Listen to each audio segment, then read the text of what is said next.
A nightmare. That's what a lot of people would call my morning routine Monday through Friday, but I love showing it because it's fun for me and awful for you. I've spent years perfecting this routine and it keeps me sane, but it's not for everyone because I have 6 dogs, one of them is feral, and 2 cats. It takes me 2.5 hours once I start at 6:45 a.m. But I do have a switch up. The first thing I do now instead of laying out pee pads for my foster is take her outside. We've somewhat mastered walking on a leash so she can actually touch grass. Now she's not potty trained outside yet, but I want anytime she leaves her pen, she'll have to potty and she will know that outside is the way. We sit out there for about 10 to 15 minutes, but I did get a pee this morning. She's so nervous with the sights and sounds, so she has to get comfortable being outside first before I can expect her to potty out there. Blossom does take priority in the mornings just because she needs the most attention, and my other dogs are still sleeping at this point. They do not want to be up early. They are lazy and that's what they like, but while they are still sleeping, I get my workout in. This is the only time I have in the day to actually work out, and I get to see my kitties. I truly value my workouts, and I think that me working out really helps me have energy throughout the day to take care of them, but also really helps my mental health and keeping me focused. I've been cycling on my bike for about 4 years and I absolutely love it. I don't go to public gyms. We made one upstairs in a guest room, and that's just the way I like it.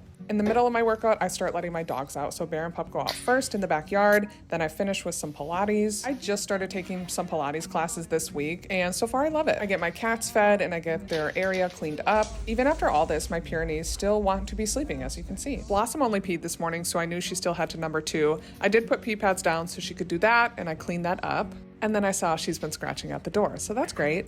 Skincare, that is a step I never miss during the morning because it really helps me get my day started. By then, my 3 Pyrenees are ready to go outside. They go out in the backyard separately. Morning chores are a thing when you have 6 dogs. And the main one I never miss is taking all the blankets and comforters outside because the dogs sleep on the bed and shaking them out. Lots of hair and dirt from them get on there at night, and so I shake that out. I make the bed. I change our sheets every 2 to 3 days, and so they're pretty fresh all the time. Now that I'm exercised, I need to exercise my dogs, especially Mahi and Penny, because Mahi has a lot of energy and Penny's reactive. These two get a 30-minute walk at around 8 because it's still not super hot. I'm in Florida, by the way.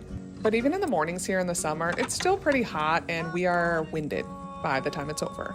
Once we're home, I get the other 3 outside. Bear loves his ball being thrown, and Lily just likes to roam. She has 2 metal knees, so she can't do a whole lot, but she likes to patrol when she can. I promise you I'm almost done with this whole routine. I usually move Blossom from my office to the living room so she can get some interaction with my dogs, and then it's breakfast time for them. Honestly, I switch up what I feed and what I top their foods with all the time, which they're used to, and that works for us. But because Blossom is feral, I'm still hand feeding her every meal to hopefully try to build trust with me and her. I work from home, but I have to be on camera all day, and so I put on a sweatshirt, look presentable, and then I start work at around 9 a.m.